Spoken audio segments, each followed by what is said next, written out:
Askar Kauni, menebar ilmu berbagi manfaat. Askar Kauni adalah lembaga non-profit yang bergerak di bidang sosial dan pendidikan, serta berkhidmat dalam mencetak generasi Al-Quran. Mengaplikasikan metode Kauni, menghafal Al-Quran semudah tersenyum, yaitu metode yang menyelaraskan otak kanan, hati, dan gerakan tangan sehingga menghafal Al-Quran menjadi lebih mudah dan menyenangkan semudah tersenyum. Visi kami adalah menjadi lembaga dakwah Al-Quran yang amanah, profesional, mandiri, dan terkemuka.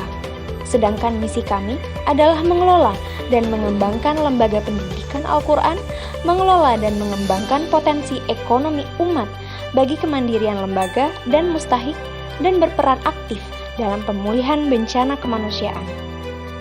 Bersama Ustadz Bobby Herwibowo LC dan Ustadz Habibur Rahim LC, Askar Kauni mengembangkan dan mengenalkan metode menghafal Al-Quran semudah tersenyum ke seluruh penjuru negeri.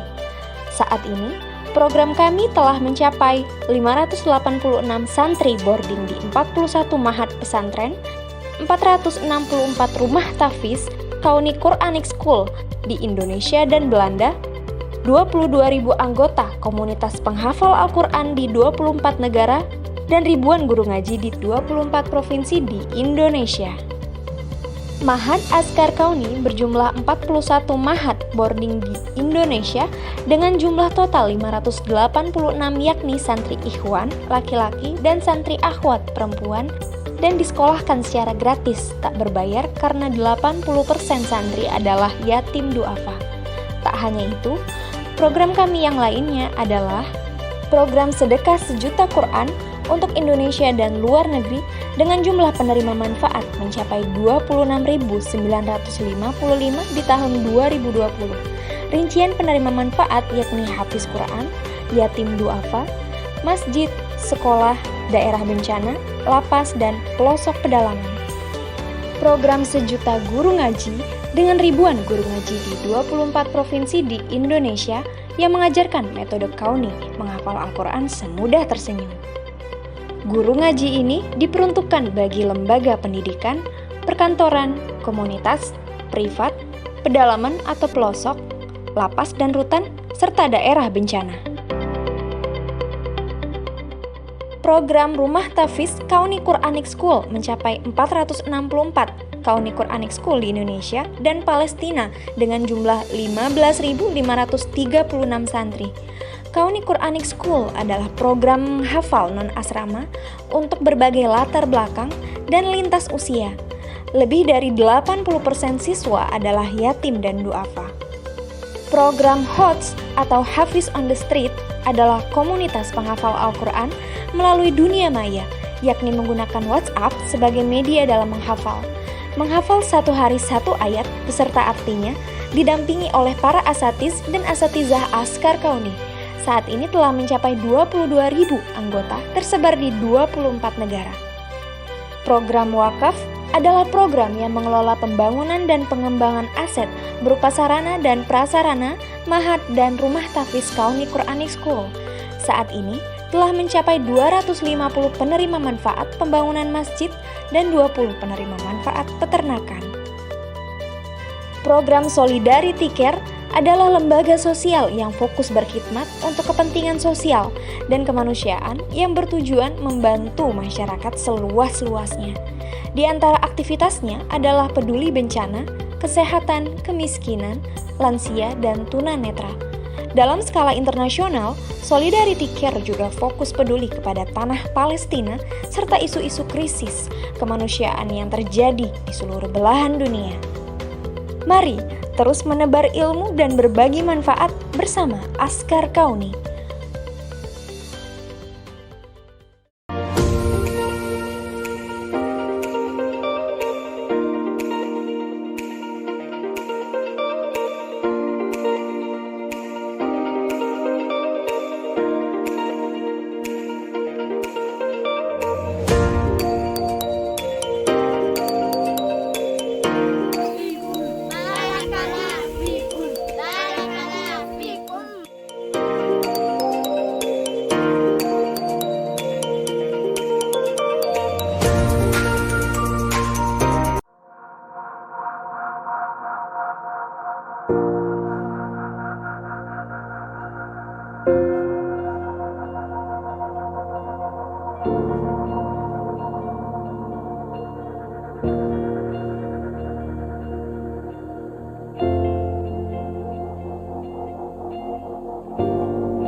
ظل الأزمة الاقتصادية التي تعيشها لبنان وفي ظل التدهور الاقتصادي الذي يزداد ويتفاقم يوما بعد يوم، نرى هناك العديد من الأسر وخصوصا أسر النازحين السوريين التي باتت غير قادرة على تأمين أبسط متطلبات الحياة الكريمة من مواد غذائية ولحوم، وخصوصا اللحوم التي باتت أسعارها تعادل نصف المدخول الأسري لديهم.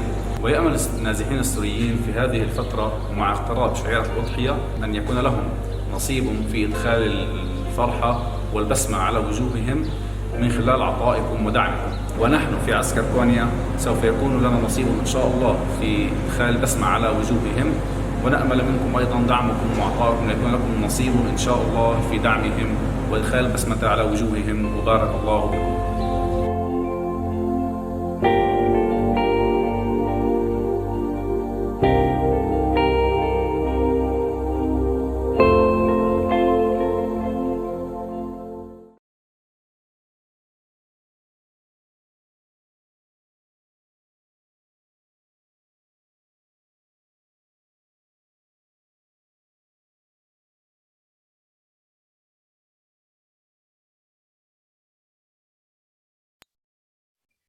Assalamualaikum warahmatullahi wabarakatuh. Selamat sore para sobat Kauni. Alhamdulillahirrahmanirrahim. Pada kesempatan kali ini kita dipertemukan kembali ya. Sudah lama banget nggak kajian online. Dan alhamdulillah pada kesempatan sore ini insya Allah kita akan menerima ilmu ya nanti bersama Ustadz Fendi. Namun sebelumnya perkenalkan, nama saya Yasmin yang insya Allah akan membersamai para sobat Kauni sampai akhir nanti di acara. Baik, untuk sebelum itu mau sapa-sapa dulu nih kepada para sobat Kauni. Kabarnya bagaimana pada hari ini dan juga dari mana saja? Yuk kita interaksi melalui kolom chat, maaf. Silakan para sobat Kauni dari mana aja dan kabarnya bagaimana? Yuk kita kenalan melalui kolom chat. Alhamdulillah nih sudah ada yang merespon melalui kolom chat dari ada Kak Aji. Alhamdulillah sehat walafiat dan asalnya dari Jember. Masya Allah, salam kenal Kak Aji. Yang lainnya gimana nih kabarnya? Apakah dalam keadaan sehat ataupun dalam keadaan sakit? Dan mungkin ya yang dalam keadaan sakit kita doakan semoga menjadi ladang pahala. Maksudnya menjadi penggugur dosa ya, dan juga Allah cepat angkat penyakitnya. Dan yang lagi sehat nih ya insya Allah ya dalam keadaan berbahagia juga. Oke, alhamdulillah sudah ada yang ngerespon lagi nih mulai kolom chat, yaitu dari Balukumba, Sulawesi Selatan. Masya Allah jauh sekali ini. Salam kenal Kak Ade, alhamdulillah dalam keadaan sehat ya. Ini juga dari ada Kak Konita dari Majalengka, Masya Allah. Ada juga dari Bunda Sri Mulyani, Jakarta Pusat. Alhamdulillah, Masya Allah, berbagai kota hadir di sini ya. Masya Allah, ini juga ada dari Papua Barat, Sorong Selatan. Masya Allah, salam kenal Kak. Semoga ukhuwah kita ya di dalam majelis tahun ini terus erat dan boleh banget nanti kalau misalkan mau bertemu mungkin mau ada keperluan boleh saling interaksi ya nanti di grup WA maupun melalui kolom chat secara personal. Namun jangan sampai menyingkirkan inti dari hadirnya teman-teman berada di sini yaitu untuk menuntut ilmu, thalibul ilmu. Oke, baik. Untuk memulai kita membaca basmalah bersama-sama. Bismillahirrahmanirrahim. Dan menambah berkah ya kajian kita. Kita akan mendengarkan sekaligus menyaksikan lantunan dari Ustazah Regina Agustin yang akan menyampaikan ayat dari surat Al-Kautsar yaitu dengan metode Kauni. Jadi kalau misalkan tadi para sobat Kauni memperhatikan profil dari Askar Kauni, kita sedang memperluaskan juga nih metode Kauni yang dimana teman-teman bisa menghafal Al-Quran semudah tersenyum. Baik, kepada Ustazah Regina, apakah sudah siap? Assalamualaikum Ustazah. Waalaikumsalam warahmatullahi wabarakatuh. Oke, maaf. Mungkin boleh bersuara lagi Ustazah. Assalamualaikum. Waalaikumsalam warahmatullahi. Oke, baik, kepada Ustazah Regina dipersilahkan.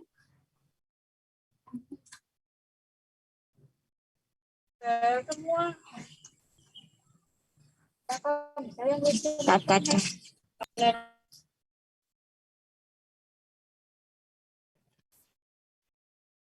A'udzu billahi minasyaitonir rajim. Bismillahirrahmanirrahim. Inna a'tainaka kautsar. Inna sungguh kami a'tainaka kami telah memberimu al-kautsar yang banyak. Fasholli li rabbika wanhar. Fasholli maka dirikanlah sholat li rabbika karena Tuhanmu wanhar dan berkurbanlah.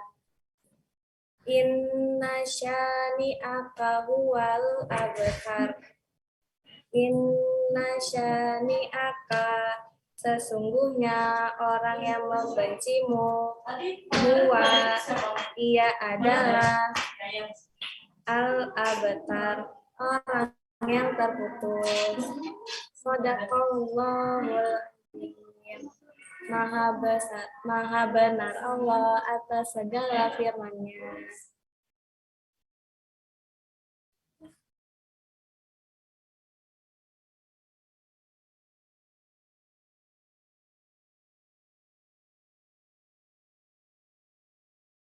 Ya, Masya Allah, tabarakallah, jazakallahu khair Ustazah Regina yang sudah menyampaikan ayat Al-Kautsar. Semoga apa yang disampaikan dapat memberikan keberkahan ya pada kajian kita pada sore hari ini. Masya Allah. Baik, para sobat kauni, sebelum kita ke inti acara, Yasmin mau ngajak ini kepada sobat kauni untuk yuk kita open kamera dan siapkan alat tulisnya untuk mencatat nanti poin-poin penting yang akan disampaikan oleh Ustadz Benzi. Yuk, masih ada yang kamera nih. Oke, baik. Sambil menunggu para sobat kauni untuk on kamera ya, Yasmin akan sedikit memperkenalkan siapa itu Ustadz Benzi bagi yang belum tahu. Beliau merupakan pegiat kekokohan keluarga dan parenting Islami yang aktivitasnya yaitu sebagai mubalik dan pengasuh website www.fatherman.id. Selain itu, beliau juga merupakan praktisi Islamic Parenting, pembina yayasan Langkah Kita, konselor keluarga dan pernikahan, penulis buku, dan juga narasumber di berbagai seminar dan juga kajian parenting. Dan pada sore hari ini, Ustadz Benzi akan memberikan materi bertemakan peran ayah dalam keluarga, belajar dari pengasuhan Nabi Ibrahim kepada Nabi Ismail. Masya Allah. Baik, kita sapa dulu ya Ustadz Benzi-nya. Assalamualaikum Ustadz. Waalaikumsalam warahmatullahi wabarakatuh.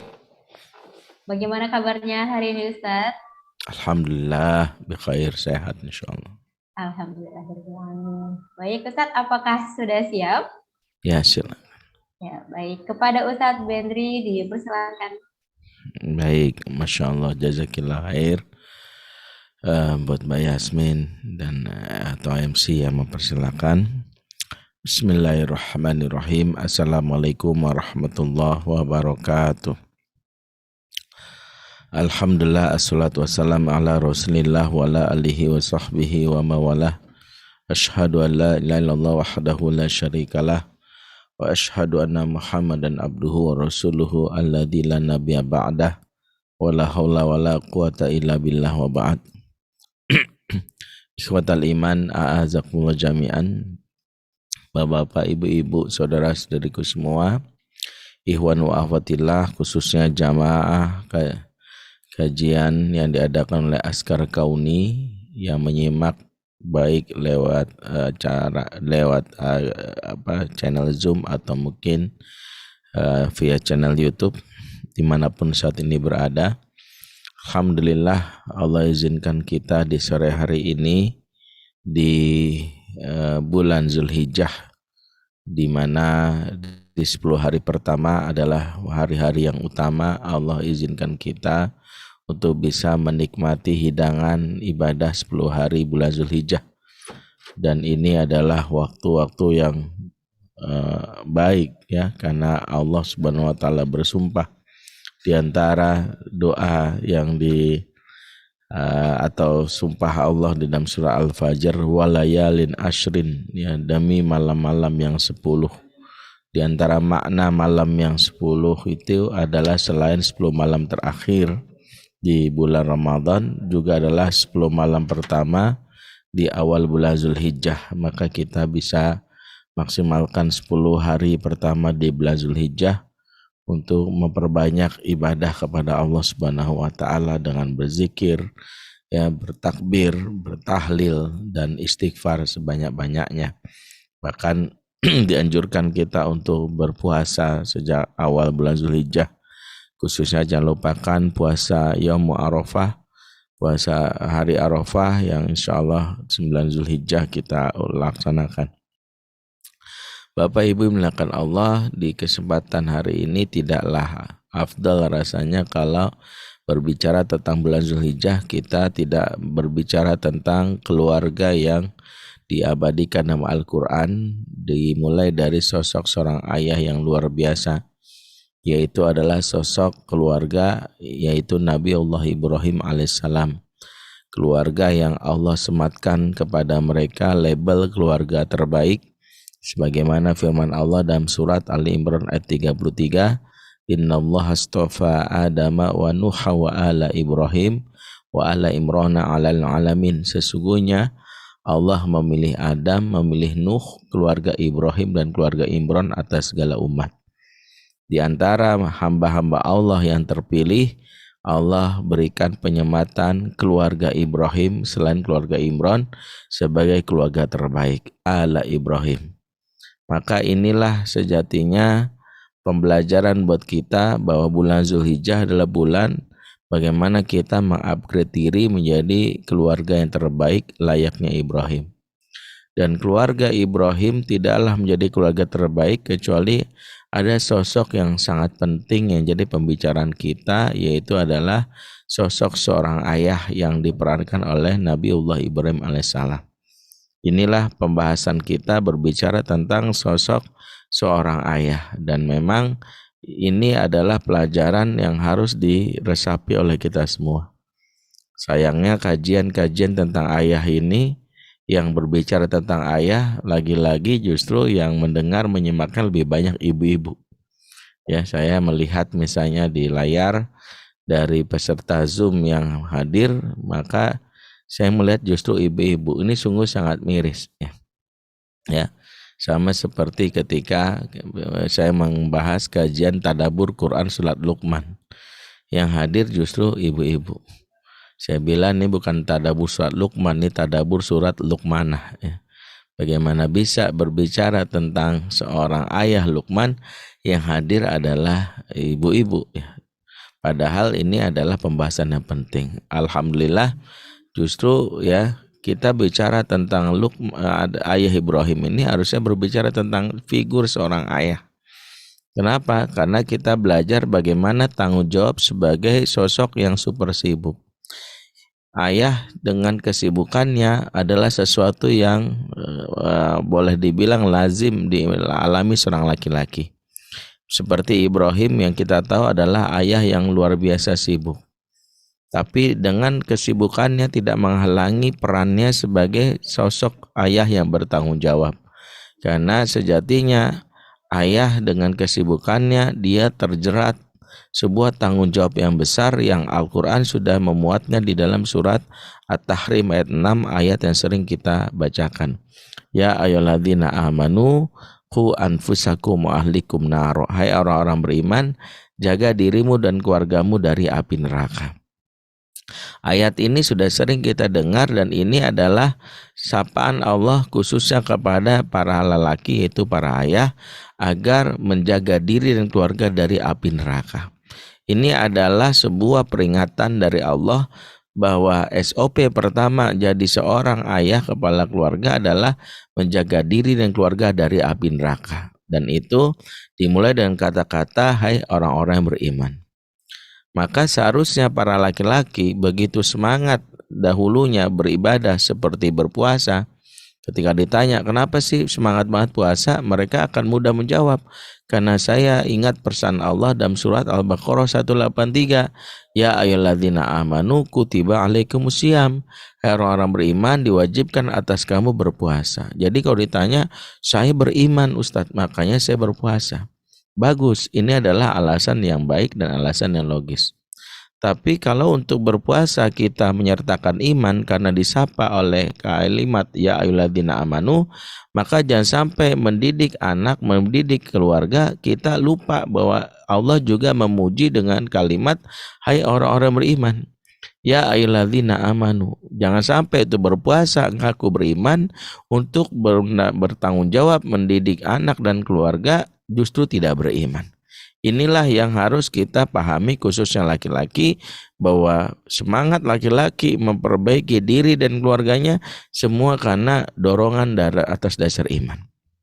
Maka atas dasar iman itulah seorang ayah menyadari bahwa dirinya akan di akhirat akan ditanya bagaimana pertanggungjawabannya terhadap keluarganya. Inilah yang diingatkan oleh baginda Nabi SAW. Kullukum ra'in wa kullukum mas'ulun an ra'iyatih. Setiap kalian adalah pemimpin dan setiap pemimpin akan diminta pertanggungjawabannya. Warrajulu ra'in fi ahlihi, dan seorang lelaki alias ayah kepala bagi keluarga, wa huwa mas'ulun an ra'iyatih, dan dia di akhirat dihisab perlakuannya terhadap keluarganya. Maka ini yang harus dipegang oleh para ayah, bahwa dia adalah kepala keluarga dan akan ditanya. Di akhirat dia akan dihisap. Jadi nggak bisa dalam ini lepas tanggung jawab. Ya, sesibuk-sibuknya ayah memang harus menyadari bahwa tidak bisa lepas dari tanggung jawabnya sebagai keluarga, kepala keluarga. Ya, dan Allah sudah ingatkan SOP pertama jadi ayah adalah jaga diri dan keluarga dari api neraka. Dan ini harusnya kita pahami. Allah tidak mengatakan orang-orang beriman jaga dirimu dan keluargamu dari kelaparan. Betul, menjaga keluarga agar tidak lapar itu tanggung jawab, tapi bukan yang utama. Orang-orang beriman jaga dirimu dan keluargamu dari fakir pulsa. Allah tidak mengatakan itu. Orang-orang beriman jaga dirimu dan keluargamu dari tak punya rumah. Allah tidak dalam hal ini mengingatkan hal itu. Yang Allah ingatkan pertama kali adalah jaga dirimu dan keluargamu dari api neraka. Maka dimanapun ayah berada, tanggung jawab menjaga diri dan keluarga dari api neraka harus diingat sebagai sebuah pegangan agar jangan sampai lalai. Kenapa? Jangan sampai di akhirat ya, seorang ayah dihisap pahala puasanya, alhamdulillah lolos. Dihisap pahala sedekahnya, alhamdulillah lolos. Dihisap pahala ya dalam hal ini sholatnya, alhamdulillah lolos. Dihisap pahala baca Quran hafalannya, alhamdulillah lolos. Tapi begitu dihisap dalam urusan pendidikan keluarga, dia gagal. Dan ini yang harus kita hindari. Maka berkaca dari Nabiullah Ibrahim alaihissalam, Nabi Ibrahim alaihissalam adalah ayah yang di tengah kesibukannya, dan memang ayah-ayah dalam Al-Quran itu sejatinya ayah yang super sibuk. Karena ayah adalah seorang laki-laki sejati, dan laki-laki dalam bahasa Arab disebut rojul, jamaknya rijalun, ya, dalam mufradnya disebut rojulun. Dan kata rojulun itu memiliki akar kata yang sama dengan rijlun. Rojulun artinya laki-laki, rijlun artinya kaki. Jadi laki-laki diidentikan dengan kaki. Sehingga kenapa laki-laki disamakan dengan kaki, yaitu rijlun? Karena laki-laki memang hakikatnya punya dua fungsi. Satu, dia dalam hal ini kaki menanggung beban, makanya kaki itu menahan bobot yang berat. Dalam ilmu bela diri, ya walaupun bobotnya berat tapi kakinya kuat, insya Allah tangguh pertahanan. Makanya orang kalau bela diri ngincer kuda-kuda itu ngincer kaki, kalau kakinya lemah, roboh, jatuh, tumbanglah dalam hal ini pertahanan. Demikian juga laki-laki sebagai kaki, dia menopang bobot beban. Makanya laki-laki memang siap untuk diamanahi beban.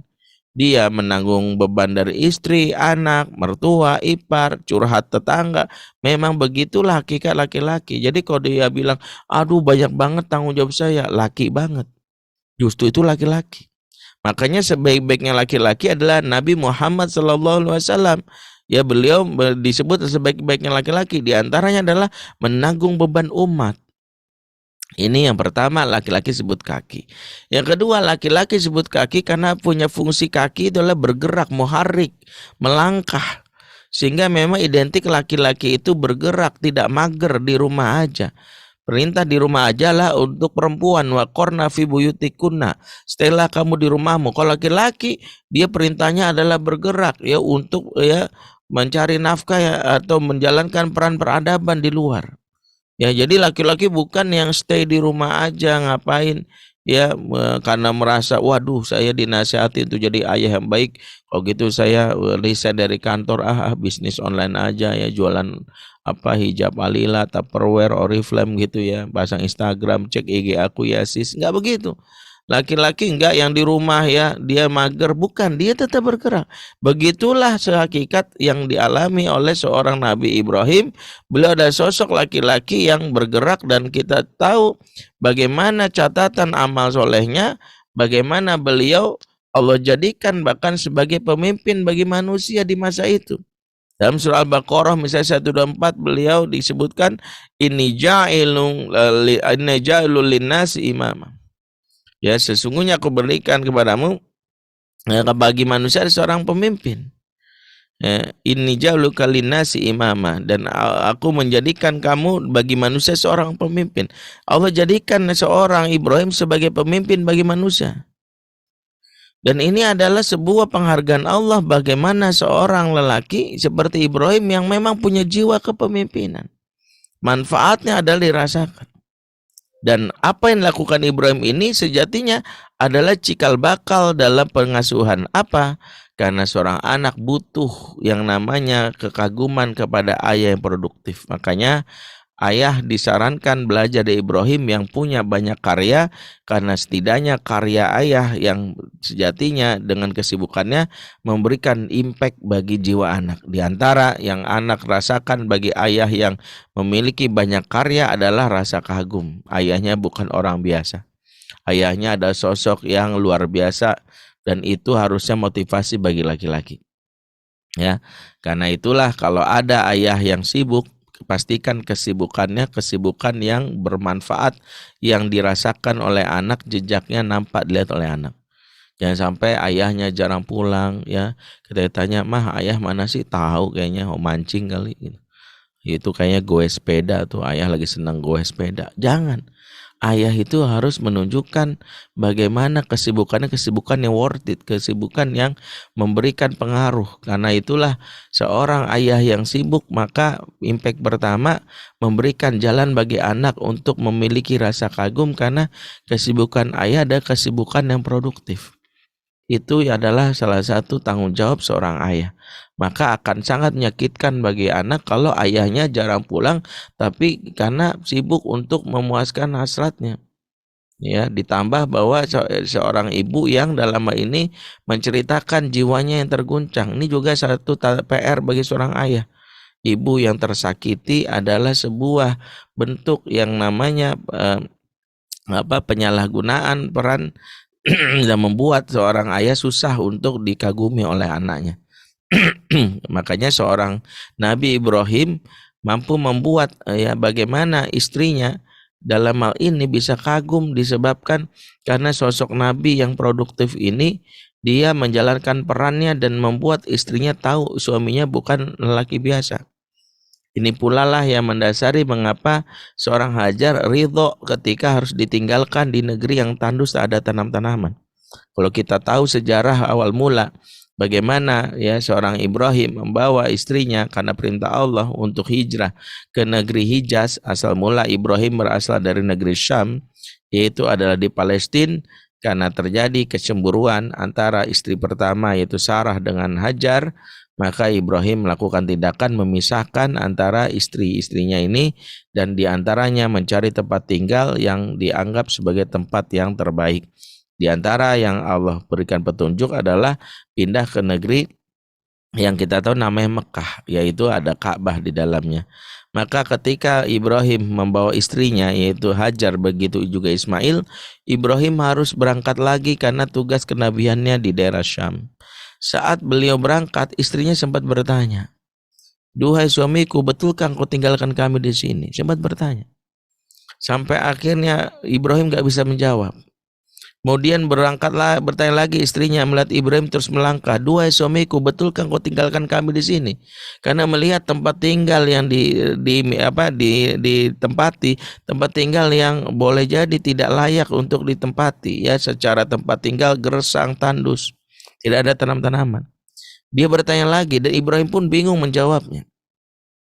Maka sang istri, seorang wanita soleha, akhirnya mendapatkan insight. Dia pun bertanya, "Wahai suamiku, apakah Allah yang memberitakan engkau? Allah amaruka bihadza? Apakah Allah memberitakan engkau?"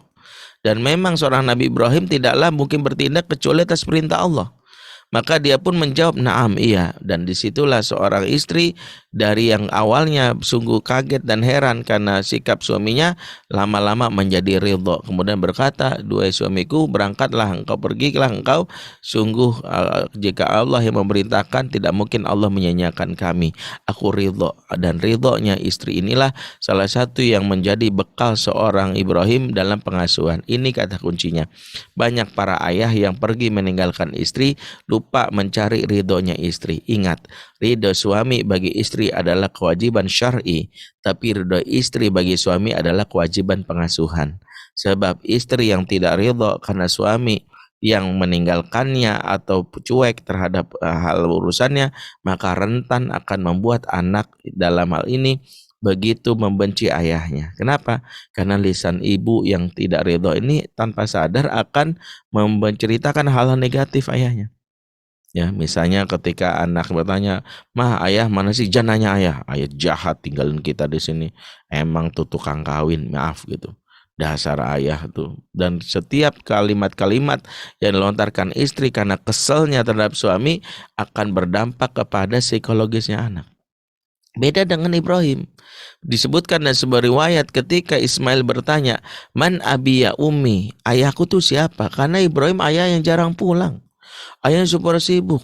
Dalam sebuah riwayat sebutkan Ibrahim pulangnya setahun sekali. Bahkan Ibnu Katsir dalam kitab Qasasul Anbiya menceritakan Ibrahim pulang 4 kali, hanya 4 kali seumur hidup anaknya. Bayangkan. Pertanyaan ini membuat situasi ini membuat Ismail bertanya, "Man abi ya umi?" Dan lihat bagaimana sang istri dengan ridho akan mengatakan, bagaimana jawaban Hajar, "Inna abaka siddiqon nabiyan wal imamul muwahhidin." Sesungguhnya ayahmu seorang nabi yang jujur dan pemimpin orang-orang bertauhid. Masya Allah. Seorang Ibrahim dipuji oleh istrinya sendiri, dan itu langkah bagaimana menambah kekaguman putranya yang nama Ismail. Ismail kagum karena dia berhasil mendapatkan sosok ayah yang membuat istrinya atau ibunya sendiri mengakui kebaikannya. Maka bahayanya seorang ayah yang jarang pulang adalah istri yang tersakiti. Inilah awal dari anak-anak yang akhirnya tidak kagum kepada ayah. Istri yang tersakiti biasanya adalah suami yang cuek. Dia sibuk tapi lupa memberikan namanya nafkah batin kepada istrinya. Padahal awal dari bagaimana mengasuh seorang anak bermula dari istri yang bahagia, istri yang ridho.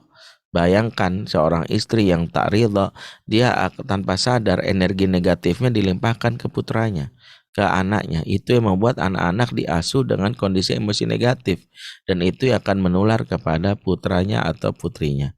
Dalam Al-Quran Allah berfirman, surat Al-A'raf ayat 58, "Wal baladut thayyibu yakhruju nabatuhu bi'izni rabbih." Dan tanah yang baik akan keluar darinya tanaman-tanaman yang baik. Tanah yang baik, kata Allah, akan keluar darinya tanaman-tanaman yang baik. Siapa yang dimaksud Allah dengan tanah dalam ayat ini? Di antara makna tanah dalam ayat ini adalah ibu. Ibu ibarat tanah. Sebagaimana kita tahu wanita selalu diidentikan dengan tanah. Dalam surah Al-Baqarah ayat 223 Allah juga berfirman, nisa'ukum hathul lakum, istri-istrimu ibarat tanah ladang tempat engkau bercocok tanam. Harthun adalah maknanya tanah ladang. Kalau dalam surat Al-A'raf sebut baladun. Saat menjadi istri disebut harthun, saat menjadi ibu sebut baladun. Artinya sama-sama tanah. Maka kita lihat, ketika ibu diibaratkan tanah, maka tanah yang baik, emosinya baik, senyumnya baik, ramah, maka akan menghasilkan tanaman dan dimaksud adalah anak. Maka hampir sebagian besar anak-anak yang bermasalah bermula dari ibu yang tidak, dalam hal ini tersakiti atas sikap buruk dari suami. Maka belajar dari Ibrahim seorang nabi yang dia bukan hanya menjadi ayah yang baik, tapi wajib menjadi suami yang baik. Karena tidak mungkin menjadi ayah yang baik jika tidak dimulai dengan menjadi suami yang baik. Di antara doa yang diajarkan Allah dalam surat Al-Furqan ayat 74, Allah mengajarkan doa, Rabbana hab lana min azwajina wa zurriyatina qurrata a'yun.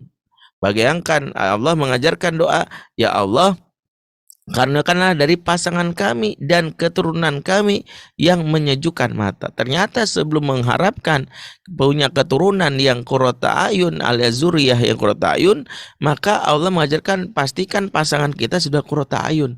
Sebab suami istri yang suka bertengkar, istri yang terzolimi atau tersakiti susah mendapatkan dalam hal ini kebaikan. Dalam hal ini anak-anak tidak diasuh dengan cara yang baik. Maka kata kunci ini penting.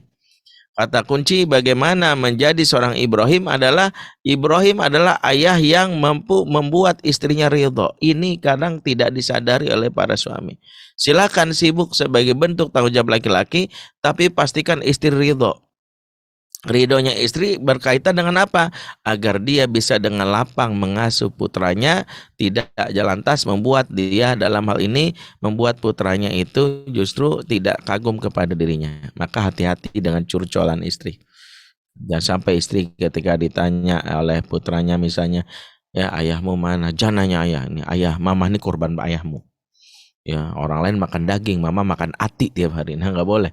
Kalau ada ibu-ibu yang curhat seperti ini, justru mempengaruhi anak-anak yang tidak sayang kepada ayahnya. Maka inilah kata kunci pertama, bagaimana seorang Ibrahim mampu menjalankan perannya. Sehingga Ibrahim memperhatikan betul kondisi psikis istrinya. Di antara doa yang diajarkan dalam Quran misalnya, Ibrahim dalam ayat 35 berucap, Robbij'al hadzal balada amina. Ya Rabb, jadikanlah negeri yang ditempati anak istriku negeri yang aman dan nyaman. Jadi Ibrahim mikirin tempat tinggal yang kelak dihuni oleh istri dan anaknya, tempat tinggal aman dan nyaman. Jadi kenapa? Karena aman dan nyaman itu akan mempengaruhi kondisi psikis istri. Waspadalah para suami, para ayah yang menyakiti istri, nanti dampaknya ke anak. Jangan jadikan kajian ini lantas untuk menekan istri. Tuh ingat kata Ustadz Henry, baik-baik ngomongin tentang aku, awas kamu. Nanti banyak ibu-ibu yang terpaksa bicara baik tapi bahasa tubuhnya nggak sinkron, kan nggak pas.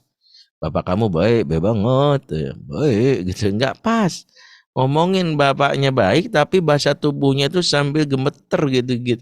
Ya Allah no, gitu, bapak kamu nggak pas.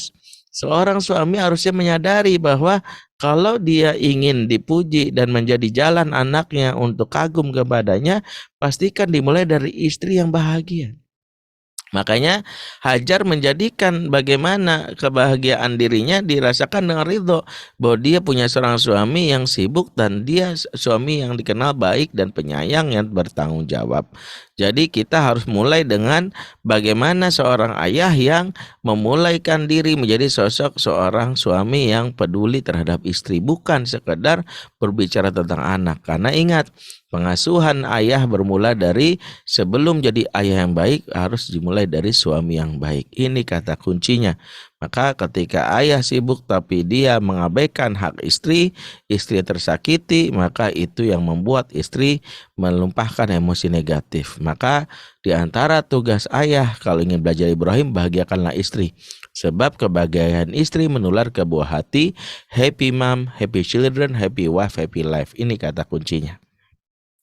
Yang kedua, seorang Ibrahim yang kita kenal, ayah yang dikenal ya dalam hal ini panutan, dalam hal ini adalah sosok yang sibuk ya.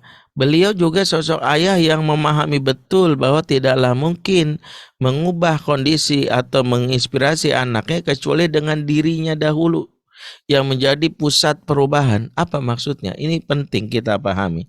Karena ketika Al-Quran berbicara surah At-Tahrim, Allah mengingatkan apa? Ya ayyuhalladzina amanu qu anfusakum wa ahlikum. Hai orang-orang beriman, jaga dirimu dan keluargamu. Dirimu dulu, maka inilah yang diingatkan oleh kita. Ibrahim pun menjadikan perbaikan pertama dirinya sebagai orang tua, dirinya. Bayangkan betapa Ibrahim memulai perbaikan itu dari dirinya. Banyak di antara kita yang kadang lupa. Banyak para ayah yang kadang mengharapkan anaknya anak yang soleh, tapi dia tak menjadikan dirinya sebagai orang tua yang soleh. Beda dengan Ibrahim. Bagaimana Ibrahim memulai dirinya, dan inilah hakikat yang benar. Kalau kita bicara tentang ilmu parenting itu ilmu yang mengajarkan diri kita sebagai orang tua, sebagai parent. Makanya yang dievaluasi, sudahkah kita jadi orang tua yang baik? Jangan bahas anak melulu. Kalau bahas anak bukan parenting, itu namanya childrening. Sebagian besar kita banyak fokus, aduh anak saya gimana ya supaya ini anak saya, itu namanya childrening. Sudahkah kita jadi parenting itu kita mengevaluasi diri karena diingatkan Allah ku anfusakum. Dan Ibrahim contoh di antara hamba Allah yang memulai dengan dirinya. Makanya dalam doanya saja Ibrahim memulai dengan perbaikan diri. Beda dengan kita. Mungkin kalau ditanya di antara ayah dan bunda di sini, siapa yang mendoakan anaknya? Saya yakin semuanya mendoakan anaknya. Pakai bahasa Arab, pakai bahasa Indonesia, pasti akan menjawab. Rata-rata pakai bahasa Indonesia. Bagus. Di antara bunyi doa yang lazim sering kita dengar dari ortu kepada anaknya apa? Ya Allah, jadikanlah anakku anak yang soleh, anak yang solehah, penghafal Al-Quran. Begitu kan? Dan itu sah, boleh. Tapi doa yang lazim kita dengar ini sejatinya tidak sempurna atau tidak tepat secara keseluruhan. Nah, kok bisa? Karena jujur saja banyak orang tua yang kalau saya tanya, ibu mendoakan anaknya, iya Ustadz. Jadi anak yang soleh penghafal Al-Quran, iya. Saya tanya balik, ibu minta nggak jadi penghafal Al-Quran? Jadi orang tua yang soleh. Rata-rata, ya kan saya udah tua Ustadz. Ini salah satu kesalahan fatal dalam urusan dalam pengasuhan. Kita sering mendoakan anak untuk kebaikan akhirat, tapi kita lupa diri kita.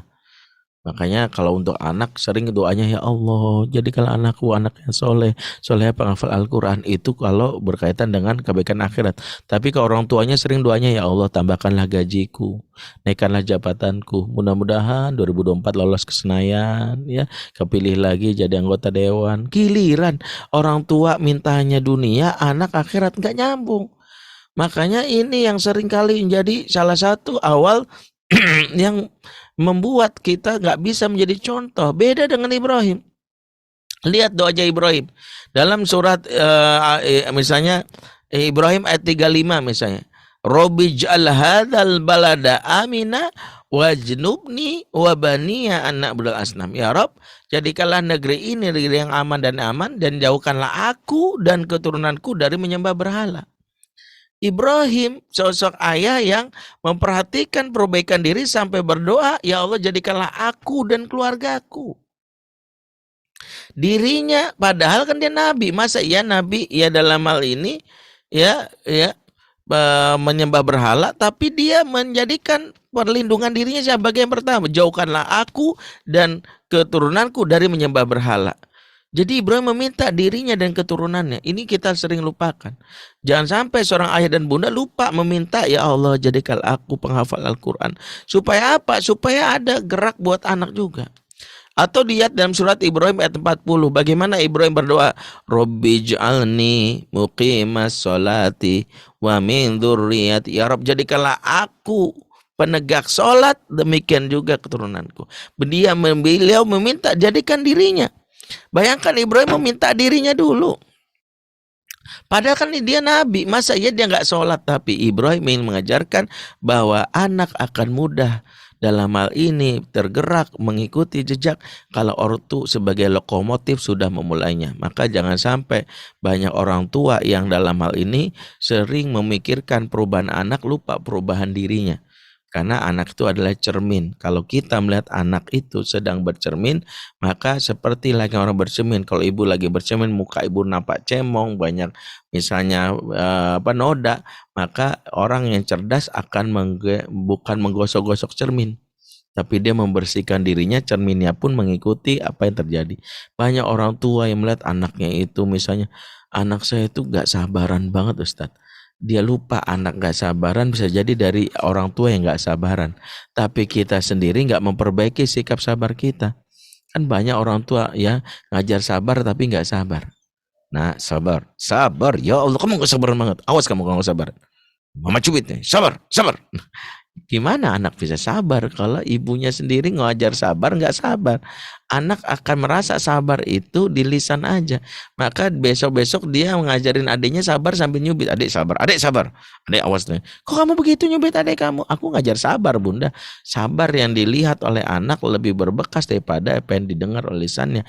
Karena dia melihat muka bunda yang melotot, ayah yang marah, yang sambil ngomel, ya ayahnya sambil mencubit, awas kamu kesabaran, maka itu yang lebih berbekas dipraktekkan. Maka belajar dari Ibrahim yang memulai dengan diri, maka harusnya setiap kita memulai setiap apapun mulai dari diri. Ingin anak-anak kita jadi anak yang rajin sholatnya, apakah kita orang yang merespon cepat saat azan berkumandang? Jangan sampai giliran anak sholat, cepetan kamu, tapi bunda atau ayahnya masih megang remote nonton drama Korea. Kadang ini salah satu yang membuat anaknya, giliran orang tua gampang banget. Tapi kita lupa anak belajar dari apa yang dilihatnya. Inilah tantangannya. Ya, jangan sampai orang tua jadi apa yang disebut NATO, no action talk only, ngomong doang. Dan pengaruhnya nggak sampai ke jiwa anak. Orang tua yang cuman ngomong doang tapi nggak berpraktekan, nggak berbekas. Beda dengan Ibrahim. Bagaimana beliau memulai dengan dirinya. Maka di antara doa yang dilakukan Ibrahim, beliau selalu mengajak dirinya pertama kali. Bahkan kalau misalnya redaksinya diganti pun pakai domir nahnu, kami. Sebagaimana ketika Ibrahim mengajak anaknya membangun Ka'bah, diakhiri dengan doa, ya Rabbana taqabbal minna, ya Rob, terimalah dari apa yang kami lakukan, taqabbal minna, kami.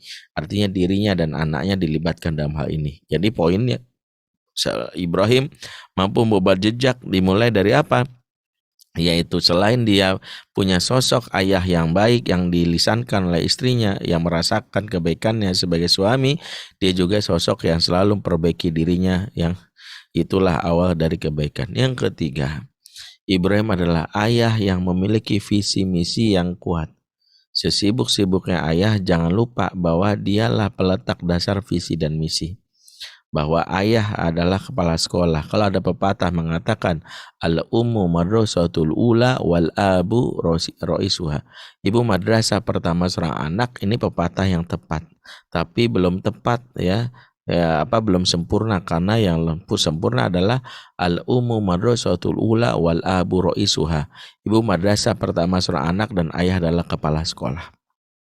Makanya di antara peran ayah adalah sebagai kepala sekolah, yaitu apa? Ibrahim selain juga yang namanya ayah super sibuk, kepala sekolah dalam meletakkan visi dan misi yang membuat istri menyadari tanggung jawabnya. Di antara visi misi Ibrahim itu terlukis dalam surat Ibrahim ayat 35, 36, 37.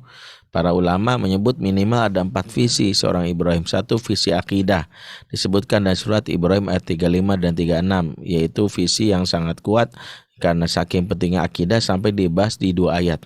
Ya Rabbi ij'al hadzal balada amina wajrubni wa baniya an nabul asnam Rabbi innahunna adlanna katsiran minan nas faman tabi'ani fa innahu minni wa man asani fa innaka ghafurur rahim. Bayangkan, dimulai dari ayat 35 dan 36. Kemudian Ibrahim memulai dengan doanya di ayat 37, Rabbana inni askantu min dzurriyyati biwadin ghairi dzar'in inda baitikal muharram Rabbana liqimus shalah.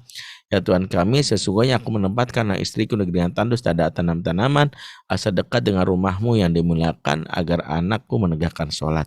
Jadi visi kedua seorang ayah adalah seorang Ibrahim ingin membuat anaknya rajin ibadah. Makanya dipilih tempat tinggal yang dekat dengan masjid. Yang berikutnya adalah dia faj'al afidata minan nasi tahwi ilaihim, dan jadikanlah hati manusia simpatik alias condong kepada keturunanku.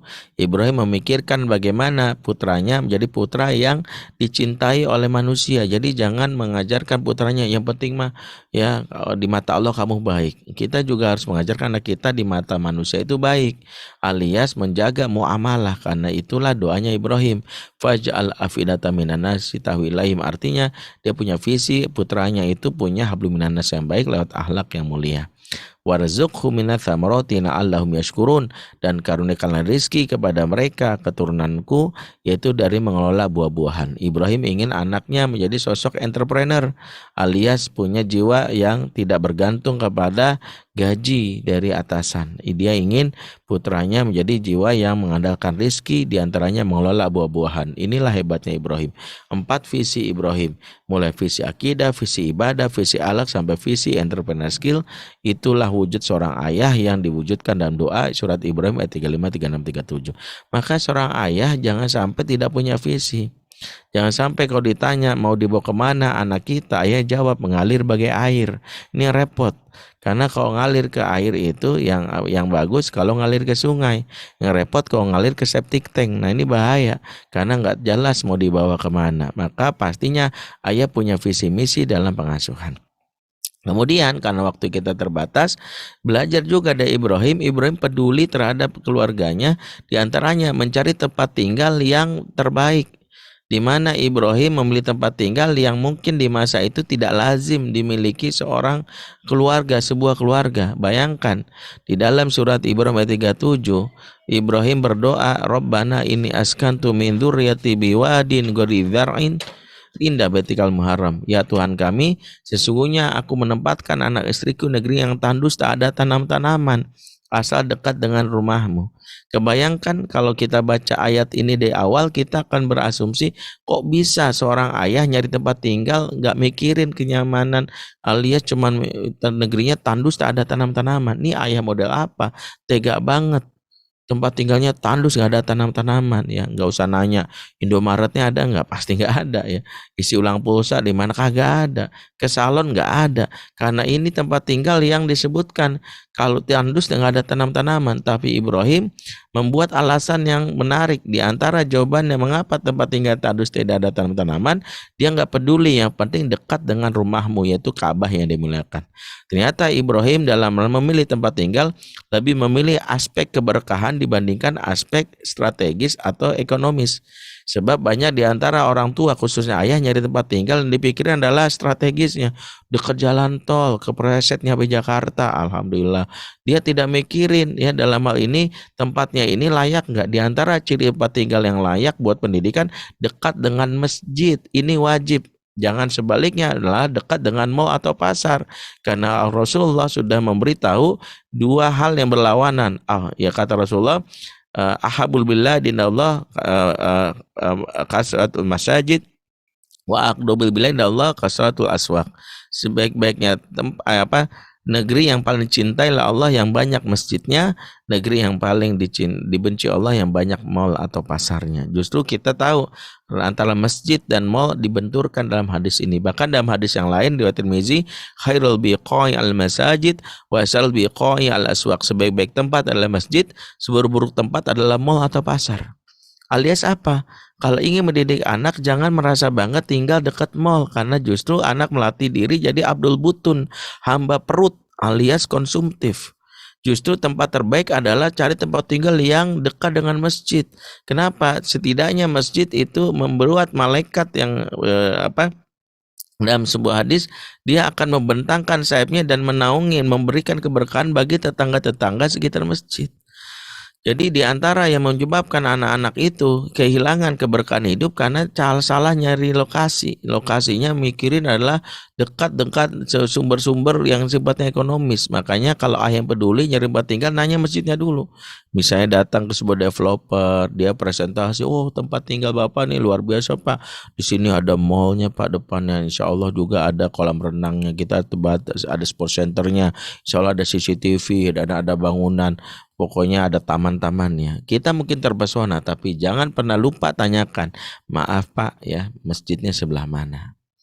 Kalau dia bilang, dalam ini marketingnya bilang, insya Allah kami akan bangun masjid 30 tahun lagi Pak. Ya keburu mati saya Pak, cari yang lain. Jangan kita terpesona hanya tampilan dari sisi nilai zahir yaitu ekonomisnya, tapi lupa keberkahan yaitu dekat dengan masjid. Itulah rahasia bagaimana Ibrahim mencari tempat tinggal, yang hebat peduli terhadap tempat tinggal, sesibuk-sibuknya cari tempat tinggal yang mendapatkan berkah dalam masjid. Yang berikutnya juga di antara pelajaran dari seorang Ibrahim adalah sosok ayah yang punya komunikasi yang baik terhadap putranya. Cara komunikasinya Ibrahim inilah yang diabadikan surat As-Saffat ayat 102. Seorang ayah yang mampu memahami bahwa membuat anaknya mau mengikuti perintah bukanlah dengan cara menginstruksikan atau menyuruh-nyuruh. Meskipun apa yang diperintahkan Allah kepadanya ada sesuatu yang wajib, kita tahu bahwa Ibrahim mendapatkan mimpi dan merupakan perintah Allah untuk menyembelih Ismail. Tapi Ibrahim mencontohkan meskipun perintah, cara menyampaikan sebuah perintah Allah tidak dengan cara yang selama ini dilakukan orang tua. Ibrahim tidak otoriter ya, jangan mentang-mentang perintah langsung anaknya diseret. Mau kemana ya? Udah diem aja, mau disembelih nanya mulu, ini perintah Allah. Nggak begitu. Banyak di antara kita yang kadang mau disembelih main marah aja. Ya kenapa sih sholat? Udah deh sononya, nanya mulu. Kata-kata yang tidak mampu membuat anak merasa berpikir, itulah yang membuat anak tidak memahami hakikat ibadah. Makanya jangan heran, ada anak yang akhirnya ketika lepas dari orang tuanya, dia tidak semangat ibadah, karena dia tidak memahami apa yang dilakukannya. Beda dengan Ibrahim. Ibrahim melakukan teknik yang secara singkat, karena waktu terbatas, dia melakukan teknik disebut thinking skill. Thinking skill adalah hal yang harus dilatih kepada seorang anak khususnya saat sudah balik. Banyak orang tua yang lupa bahwa masa-masa menasihati anak itu ada berbagai macam teknis dan kaifiat. Jangan sampai setiap saat nasihatin mulu, tidak seperti itu. Rasul saja ketika seorang anak udah balik tiba-tiba bercerita yaitu dia ingin berzina, Rasul tidak langsung astagfirullahaladzim, Allah berfirman Al-Quran, auzubillahi minasyaitonir rajim, tidak begitu. Rasulullah melakukan teknik thinking skill, jadilah coach. Makanya ketika seorang yang anak muda ingin berzina, Rasulullah menjalani teknik thinking skill, diantaranya melatih dia pikirnya. Ya Rasulullah, bolehkah aku berzina? Kata Rasulullah, kalau kita langsung keluar ayat tuh, astagfirullah, Allah berfirman, ayatnya mengatakan begini, tidak begitu. Ya, Rasulullah melakukan teknik apa? Kalau ibu kamu dizinai gimana? Itu teknik melatih dia pikir. Kalau adik kamu dizinai gimana? Seperti itu. Nah, itu pula yang dilakukan oleh Ibrahim. Ketika dia ingin menyembelih Ismail, dia tahu ini suatu yang berat, maka dia lakukan teknik ini. Dimulai dengan membuat putranya merasa nyaman, sebelumnya diajak bermain, kemudian dia bicara dengan kata-kata yang lembut. Ya bunaya, wahai putraku sayang. Ini penting, memanggil dengan panggilan yang nyaman adalah salah satu yang membuat sejak awal anak merasa bahagia. Jangan manggil sesuatu yang buat anak sejak awal udah ngerasa malas ya. Sini tong, dasar item, enggak gitu. Jelek sini gitu. Bandel banget kamu sih. Tidak mungkin anak mau mengikuti kalau sejak awal dia punya barrier. Ya bunaya. Yang kedua, Ibrahim memakai teknik yang disebut namanya contextual word. Dia bilang apa? Sesungguhnya ayah bermimpi di malam hari disuruh Allah menyembelihmu. Ini konteks word, dia jelaskan dulu. Ayah bermimpi nak disuruh Allah menyembelihmu. Yang kemudian dia lakukan disebut thinking word. Fangdur madza taro, bagaimana menurutmu? Kata-kata bagaimana menurutmu ini menarik. Karena Ibrahim membuat anaknya dihargai untuk memutuskan sesuatu. Ini penting. Kalau kita ingin anak kita merasa terhormat, berharga, biasakan menanya pendapatnya. Supaya hal ini membuat dirinya merasa berharga. Jangan bilang, udah deh sononya, ikutin perintah ayah, susah banget diatur kamu. Ibrahim tak seperti itu. Makanya ini pelajaran penting, sebab banyak anak yang akhirnya terampas harga dirinya karena ortu yang otoriter, sehingga kelak anak-anak ini menjadi pribadi yang tidak mandiri di masa dewasa. Makanya anak-anak yang tak pernah diajak berpikir mengalami kondisi disebut lazy mind atau disebut thinking shock. Bahayanya kalau anak-anak itu kalau udah dewasa terbiasa ngomong gini, terserah. Kata-kata terserah yang dilakukan oleh seorang anak kepada ayahnya itu menunjukkan bisa jadi dia mengalami lazy mind, malas mikir. Bahayanya ketika ketemu teman yang buruk, dia dibawa kepada keburukan karena nggak bisa memutuskan. Nah, beda dengan Ibrahim yang melatih anaknya berpikir, dan itu membuat anaknya memutuskan sesuatu pun atas dasar kesadarannya. Ya abatif al ma tu'mar satajuduni insyaallah minas sabirin. Wahai aku, tunaikanlah perintah Allah kepadamu, mudah-mudahan kau dapati aku sebagai orang yang sabar. Banyak sekali pelajaran dari Ibrahim yang harusnya kita gali perlahan-lahan, tapi karena waktu membatasi mungkin tak bisa panjang kami urai, karena kita pastinya sudah bersiap-siap. Dari bagian sebagian sudah ada yang puasa tarwiyah, karena ada yang sudah mengikuti waktu dari Saudi, dan kita hargai perbedaan ini, sudah melakukan puasa tarwiyah, dan silakan kalau sekarang 8 Zulhijjah sudah ada puasa, kita hargai. Dan karena itu mungkin sudah bersiap-siap mau buka, karena itu waktunya terbatas. Kita sudahi, dan mudah-mudahan jadi pelajaran buat kita, belajar dari sosok Ibrahim, ayah yang sibuk tapi tetap menjalankan peran sebagai sosok ayah yang luar biasa, terutama dirasakan oleh istri dan juga anak-anaknya. Aku lu qali hadza fastaghfirullahaladzim. Wassalamualaikum warahmatullahi wabarakatuh. Waalaikumsalam warahmatullahi wabarakatuh. Jazakallahu khair kepada Ustadz Bendri yang sudah menyampaikan materinya, sangat menarik nih pada Sobat Kauni.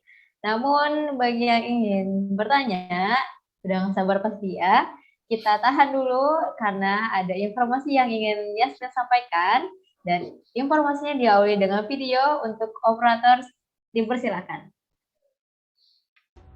Uganda. Hanya 12% masyarakat muslim di Uganda dari total populasi. Desa Mbale jadi salah satu sentra dengan 5.800 minoritas muslim pencinta Al-Quran. Mereka dalam kondisi kurang beruntung mengalami krisis air dan pangan. Mali memiliki jumlah masyarakat muslim mencapai 95% dari keseluruhan populasi. Desa Lasa Mali jadi salah satu titik perhatian. Dengan segala keterbatasan dan kekurangan, mereka memiliki niat yang kuat untuk mendekatkan diri kepada Allah melalui Al-Quran. Somalia, Distrik Mogadishu, Distrik Washekh, dan Distrik Baidoa, Muslim duafa para pencinta Al-Quran hidup dengan segala kekurangan. Saudara-saudara Muslim kita di Afrika juga ingin merasakan kenikmatan yang sama ketika Idul Adha 1443 Hijriah. Bersama Askar Kauni, berkurban tidak hanya menggugurkan kewajiban, namun insya Allah Anda akan mendapatkan double pahala, karena setiap daging kurban yang dinikmati akan menjadi energi, mengalir menjadi darah para pencinta Al-Quran. Bersama Askar Kauni, mari saatnya ikut berkurban untuk muslim minoritas di Afrika.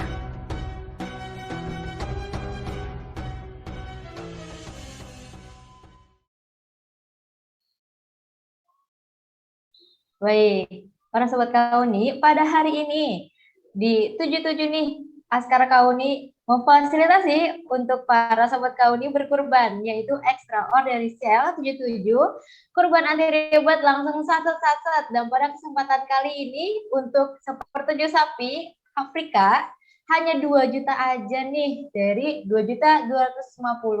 Dan untuk sapi Afrika dari 15.750 hanya jadi 14 juta rupiah. Bagi yang ingin berkurban di Askar Kauni, berkurban yang berbeda, yaitu untuk para pecinta Al-Quran, boleh nih di kolom chat, di chat nomor telepon dan nama lengkapnya nanti akan dihubungi oleh admin event Askar Kauni. Dan kenapa sih ya harus di Askar Kauni berkurbannya? Karena insya Allah daging kurban yang akan disalurkan itu untuk pencinta Al-Quran, yang dimana pencinta Al-Quran ini banyak berinteraksi dengan Al-Quran, dan lalu insya Allah akan menjadi energi, menjadi darah yang itu pula kebaikannya insya Allah akan ke kita juga. Baik, kepada para Sobat Kauni yang mau berkurban nih sudah ada linknya juga di kolom chat yang di-share oleh admin event Askar Kauni, yaitu ada nomor telepon dan juga ada marketplace-nya. Jadi mudah banget, langsung sat aja nih kurban di Askar Kauni. Oke, baik, kita ke sesi tanya jawab. Dan bagi yang ingin bertanya, dipersilakan untuk raise hand. Kita interaksi di sini bagi para sobat Kauni yang ingin bertanya. Kita dahulukan dulu nih dari Kak Aji mungkin ya yang sudah siap. Oke. Assalamualaikum Kak Aji. Assalamualaikum. Ya. Waalaikumsalam warahmatullahi wabarakatuh, Kak. Baik, Kak Aji Baik, terima dipersilakan. kasih. Ya, izin bertanya, Ustaz. Bagaimanakah jika sosok ayah itu sudah terlanjur itu, Ustaz? Terlanjur misalkan keluar untuk memenuhi hawa hasratnya, misalkan tidak mementingkan keluarganya ya. Tidak peduli dengan bimbingan gitu, misalkan Ustaz. Sudah terlanjur begitu itu, kalau misalkan sudah terlanjur, bagaimana misalkan kita mengingatkannya? Karena kan jika ingin berubah kan pasti yang pertama dari hidayah ya pastinya. Misalkan dari anaknya itu misalkan gimana Ustaz? Baik. Ya, gitu, Ustaz. Baik, Masya Allah ya, jazakallah khair ya, akhuna Aji Maulana yang peduli terhadap ayahnya, atau jika ada ayah yang mungkin dirasa tidak sesuai dalam bab tentang berbuat baik kepada ayah dalam hal ini, itu tentu berbeda antara ayah dan anak, karena bab tentang birrul walidain tetaplah harus tegak. Parenting adalah ilmu yang mengajarkan kita menjadi orang tua yang baik, sehingga jangan manfaatkan ilmu parenting untuk mengevaluasi orang tua kita dengan mengatakan, ini bapak saya ngaco nih. Hati-hati, jagalah adab terutama kepada orang tua, karena tidak menjadikan ilmu parenting untuk mengevaluasi bahkan bersikap kurang ajar terhadap orang tua. Tapi tidak menutup mata, ada orang tua yang memang secara fakta tidak menjalankan perannya. Maka anak yang mungkin tak mendapatkan apa yang menjadi haknya, maka tetaplah dia berbuat baik, dan itulah jalan untuk bisa jadi membuat anak ayahnya dapat hidayah. Karena Allah mengajarkan berbuat baik kepada orang tua itu bukan balas jasa. Bukan prinsipnya begini, ayah baik, aku baik, ayah jahat, kenapa aku baik, bukan begitu. Allah mengajarkan dalam surat Al-Isra, dalam surat Al-Isra 23, ayah baik, aku baik, ayah jahat, aku akan tetap baik. Loh kok begitu? Ya, Allah berfirman, wa qadha rabbuka alla ta'budu illa iyyahu wa bil walidayni ihsana. Tuhanmu telah mewajibkan. Ya, Tuhanmu telah mewajibkan jangan menyembah kecuali Dia semata. Ya, berbuat baik kepada kedua orang tua. Jadi dasar pertama, Tuhanmu telah mewajibkan. Berarti kalau kita simpulkan bahwa dasar dari kita berbuat baik pada ayah adalah dasar kewajiban. Mau ayah kita baik atau buruk, tetaplah kita berbuat baik. Ini prinsip pertama. Yang kedua, hal yang membuat seorang ayah bisa mendapatkan hidayah justru sikap dari seorang anak yang pelan-pelan mengikat hatinya. Kalau kata para ulama, fa innal qalba malik wal a'dha'u junuduhu, hati itu diibaratkan raja sementara anggota yang lain ibarat prajurit. Apa maksudnya? Kalau hati sudah kau taklukkan, maka anggota yang lain akalnya mudah ngekor.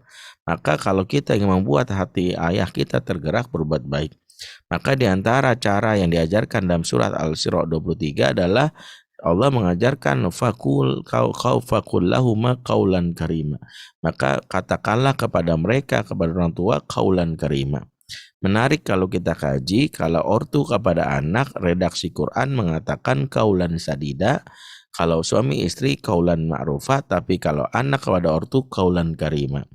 Kenapa disebut qaulan karima? Karena qaulan karima artinya kata yang mulia, berasal dari kata karoma yang artinya kemuliaan yang diperoleh dengan cara suka memberi. Dalam bahasa Arab, orang-orang yang suka memberi disebut al-karom.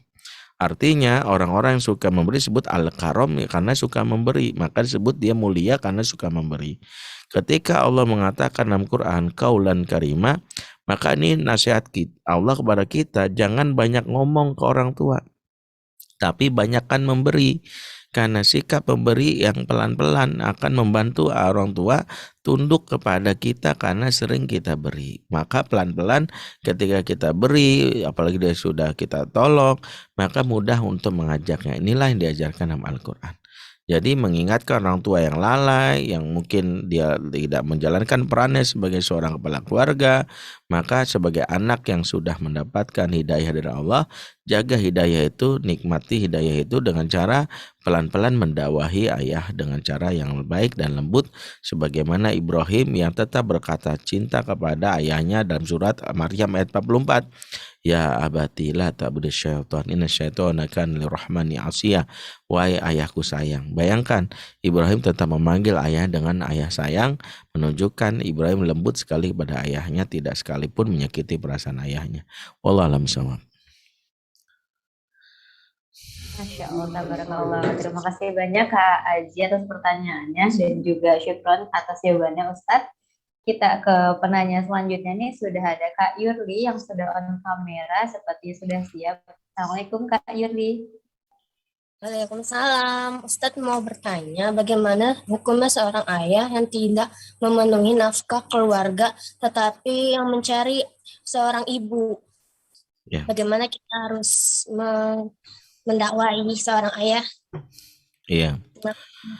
Pertama, Rasulullah sudah jelaskan kafa bil mar'i ithman innama ayyadui amayakut. Cukuplah seorang laki-laki dianggap berdosa jika dia menyanyiakan apa yang menjadi tanggungannya. Dalam hadis ini Rasulullah mengingatkan bahwa seorang ayah bertanggung jawab dalam urusan nafkah yang terkait dengan kebutuhan istri dan anaknya. Maka dalam hal ini seorang ayah yang menyanyiakan karena dia meremehkan maka dianggap berdosa. Inilah hal yang harus disadari para laki-laki, bahwa ketika dia berumah tangga, dia menikah, maka ketika itu pula dia harus sungguh-sungguh mencari rezeki untuk anak dan istrinya. Urusan dapatnya berapa, jumlahnya berapa, itu perkara yang berbeda. Tapi nampak sungguh itulah yang dibutuhkan oleh seorang istri dan anak dari ayahnya.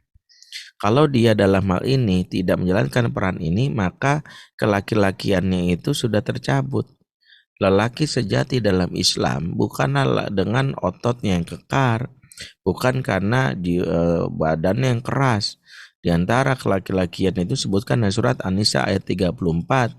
Ar-rijalu qawwamuna 'ala nisa'i bima faddalallahu ba'dahum 'ala ba'din wa bima anfaqu min amwalihim. Laki-laki adalah qawam, ya, bagi wanita, alias pemimpin bagi wanita, karena Allah telah lebihkan dia atas yang lainnya dan karena dia menafkahkan sebagian dari hartanya. Maka dalam ayat ini para ulama menyimpulkan keqawaman itu ada yang disebut al-qawamah bil kasbiyah. Keqawaman karena penafkahan, dan itu berbanding lurus dengan karakter kelaki-lakian. Semakin laki semakin kuat dia mencari nafkah. Semakin nggak laki alias nggak jantan, semakin dia mengandalkan istrinya. Minta dong kamu aja yang kerja. Ini nggak laki banget. Nah pertanyaannya, kalau ada ayah yang melalaikan tanggung jawabnya ini, periksa apa penyebabnya. Kalau penyebabnya adalah dia memang punya habit males, nggak mau, maka nggak malesnya ini kita harus lihat apakah memang dari kecilnya sang ayah ini nggak dapat pengajaran dari kakek kita. Karena begini, kadang ketika seorang laki-laki tidak menjalankan perannya dengan sungguh-sungguh sebagai sosok ayah yang menafkahi, bisa jadi karena dia tidak mendapatkan nilai dari kecilnya. Misalnya apa? Dia sendiri misalnya tidak punya figur ayah di masa kecilnya, dia ngelihat ayahnya lebih banyak nyantai, ibu bekerja. Jadi turun-temurun nih perilaku ini. Inilah perilaku yang buruk.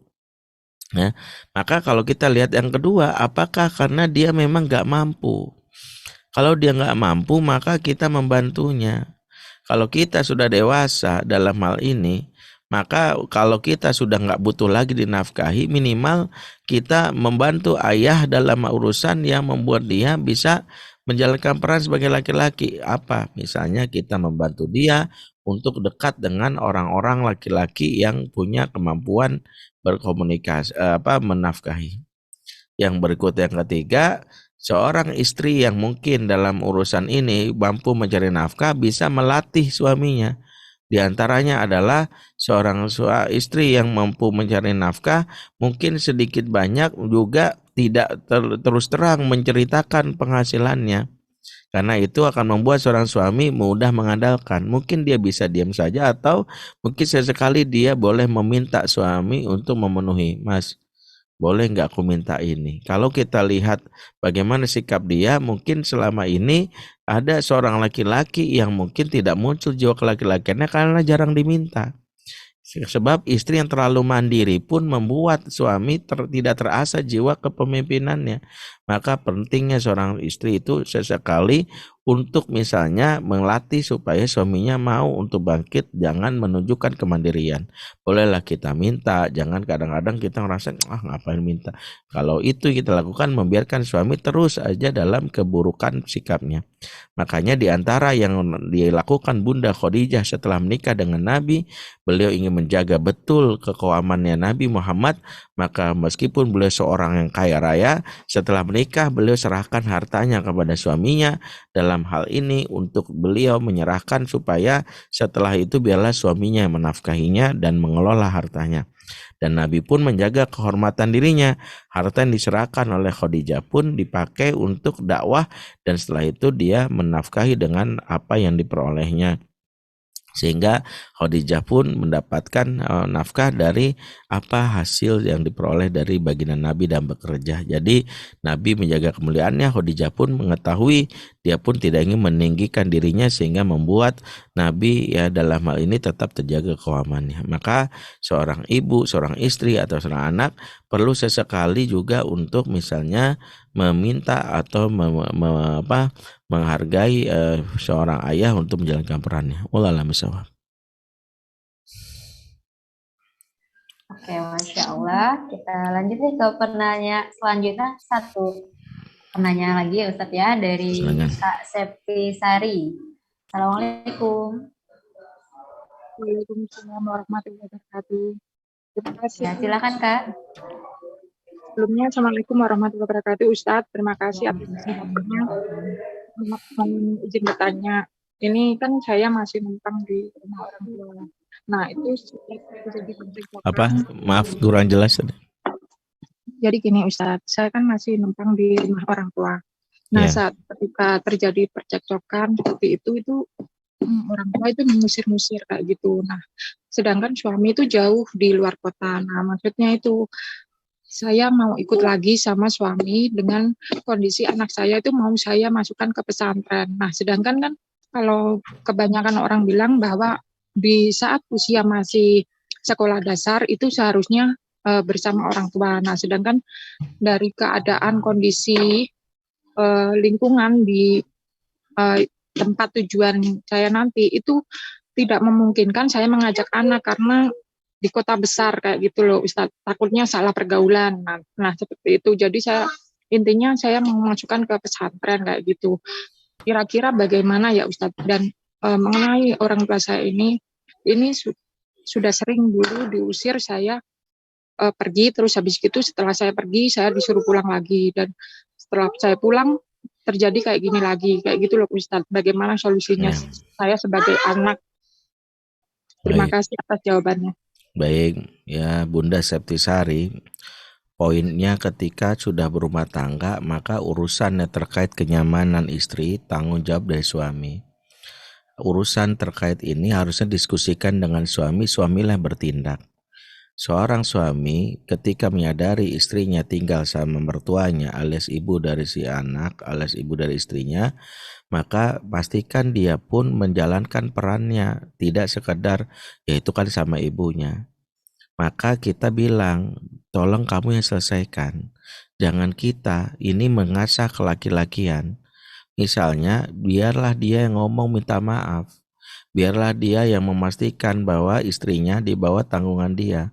Biarlah dia yang akan mengatakan kalau istri saya dalam ini mengecewakan ibu, bapak, saya akan cari tempat tinggal yang lain. Jadi seorang suami harusnya berperan dalam urusan ini, termasuk ketika memutuskan anak mau pesantren atau tidak. Kalau urusan ini justru istri yang banyak mikirin, maka pelan-pelan tanggung jawab laki-laki ini malah dia tidak nampak. Yang kasihannya adalah dia di akhirat akan ditanya tentang hal ini. Maka mulailah berembuk, Mas, ada beberapa masalah, Bang, ada beberapa masalah dan aku nggak tahu solusinya. Jadi solusinya jangan nanya ke Ustadz, solusinya dari engkau. Engkau sebagai seorang kepala keluarga. Aku berantem sama ibu, diusir dan sebagainya. Kalau dia bilang ya sudah kalau gitu, kau carikan kontrakan aja. Turutlah sama seorang suami yang memutuskan. Kalau dia bilang ya, aduh kamu jangan gitu udahlah. Aku minta maaf sama ibu. Jadi bukan kitanya, upaya dia jadi laki-laki yang bertanggung jawab dan dihormati juga nanti sama mertua. Ya, ini penting termasuk anak. Jadi urusan mengasuh anak ini bukan sekadar hitungannya adalah kalau tinggal di kota akan begini. Ya memang mau dimanapun tinggal pasti tantangannya ada. Tapi tantangan ada ini kebutuhannya anak kepada orang tuanya nggak bisa hilang. Makanya kalau kita memutuskan anak mau pesantren, khawatirnya kita berpikirnya bahwa pesantren itu seolah-olah kita yang memandang adalah dia memberikan kebutuhan dasar anak akan ilmu, tapi yang kita khawatirkan dia tidak dapat kebutuhan akan emosi. Nanti akan muncul di masa depan anak-anak yang cerdas akalnya tapi tidak cerdas emosinya. Jadilah anak-anak yang dia pandai tapi dia emosional. Ini yang kita khawatirkan. Sekali lagi duduk rembuk sama suami, keputusan mau pesantren ini sudah tepat atau tidak. Karena pahami dulu tumbuh kembang dan kebutuhan. Jangan mengambil supaya anak, karena gini, bisa jadi anak kebutuhan akal bisa dikejar. Ya, dalam hal ini adalah mungkin anak kita mungkin nggak pandai agama tapi dekat dengan ibu dan bapak menjadi salah satu yang membuat dia sehat lahir dan batin. Diskusikan dengan suami. Wallahu a'lam bishawab. Baik, Masya Allah. Terima kasih banyak Ustaz atas jawabannya dan semoga menjadi pencerahan ya Kak Septisari dan Allah mudahkan urusannya. Baik, kita sudah di penghujung acara di para sobat tahu nih. Untuk itu Yasin tidak bosan-bosannya untuk mengajak para sobat tahu nih untuk buka kamera karena kita akan ada sesi foto bersama dengan Ustadz Bedri. Dan sambil menunggu para sobat kaudi untuk siap-siap sambil mendengarkan ya closing statement dari Ustadz Bedri kepada Ustadz dipersilahkan. Baik. Al-hadhana qaddain, kata para ulama, mengasuh itu ibarat utang piutang. Kalau nggak kita berikan hak anak di masa kecil, anak akan menagih di usia dewasa dengan perilaku yang menyebalkan. Makanya kalau anak udah gede, nyebelin banget, bisa jadi dia sedang jadi debt collector atas haknya tak berikan di masa kecil. Maka di antara doa yang diajarkan kepada anak, Rabbi fili wali walidayya warhamuma kama rabbayani shaghira. Ya Allah, ampunilah dosaku dan kedua orang tuaku, sayangilah mereka karena dia mengasuhku di waktu kecil. Ini doa mengajarkan prinsip sebagaimana kita ingin anak kita mendoakan kita di masa depan, yaitu dengan kalimat Rabbi fili wali walidayya, maka penuhilah hak anak di ujung doa tadi. Sungguh-sungguhlah kita menjalankan peran kama rabbayani shaghira, sebagaimana mereka mengasuhku di waktu kecil. Ini nasihat buat siapapun, buat ibu maupun buat ayah. Jangan sampai jadi ibu dan ayah yang kehilangan masa-masa kecil anak. Sampai akhirnya anak pun susah untuk mengasuh kita di saat kita sudah tua renta. Maka kata Rabbayani Shaghira dalam doa yang tadi dilafazkan menunjukkan sungguh-sungguhlah kita memanfaatkan masa kecil terus dengan habis-habisan, sehingga ketika di masa dewasa anak pun membalas dengan apa yang sejatinya telah kita lakukan di masa kecil. Semoga kita termasuk orang tua yang beruntung, orang tua yang bisa menjalankan amanah, yang membuat anak-anak kita yang akan mendoakan kita dan menjadi anak-anak yang qurrata ayun. Mudah-mudahan itu saja yang bisa kami sampaikan. Mohon maaf jika ada yang kurang. Aku qouli hadza wa astaghfirullahaladzim subhanakallahumma bihamdik asyhadu an la ilaha illa anta astaghfiruka wa atubu ilaik. Wassalamualaikum warahmatullahi wabarakatuh. Waalaikumsalam warahmatullahi wabarakatuh. Masya Allah, tabarakallah, jazakallah khair kepada Ustadz Bedri. Ini sangat menjadi pencerahan bagi kita ya para sobat kauni. Semoga apa yang tadi disampaikan oleh Ustadz Bedri dapat diimplementasikan di kehidupan sehari-hari, dan kita juga berdoa ya insya Allah kita para calon orang tua atau yang sudah menjadi orang tua bisa menjalankan perannya semaksimal mungkin. Baik, untuk itu sudah siap sepertinya ya untuk foto bersama. Dan ini peserta yang paling ganteng kayaknya dari Pak Roni aja nih ya. Yang lainnya Masya Allah ibu-ibu yang pembelajar luar biasa. Dan Yasmin akan screenshot dan siap-siap berikan senyum terbaiknya. 1, 2, 3. Sekali lagi. 1, 2, 3. Masya Allah, tabarakallah. Terima kasih banyak para sobat kauni yang sudah hadir dari awal sampai akhir. Dan semoga kita bisa bertemu lagi nih besok. Itu ada Ustazah Nabila yang akan membersami kita. Jadi jangan keluar grup dan ditunggu untuk kajian besok. Dan malam hari ini kita ada live Instagram bersama Teh Febrianti Almira, yaitu membahas pendidikan anak, dan semoga ya melengkapi dari apa yang Ustadz Bendir sampaikan melalui Instagram Askara Kauni, yaitu @askarkauni. Jadi jangan lupa nanti di 7:30 malam dipantau Instagramnya Askara Kauni. Baik, Yasmin tutup ya dengan membaca hamdalah, alhamdulillahirabbil alamin. Dan doa kafaratul majelis, subhanakallahumma wa bihamdika asyhadu an la ilaha illa anta astaghfiruka wa atubu ilaik. Dan sampai ketemu di kajian selanjutnya. Wassalamualaikum warahmatullahi wabarakatuh.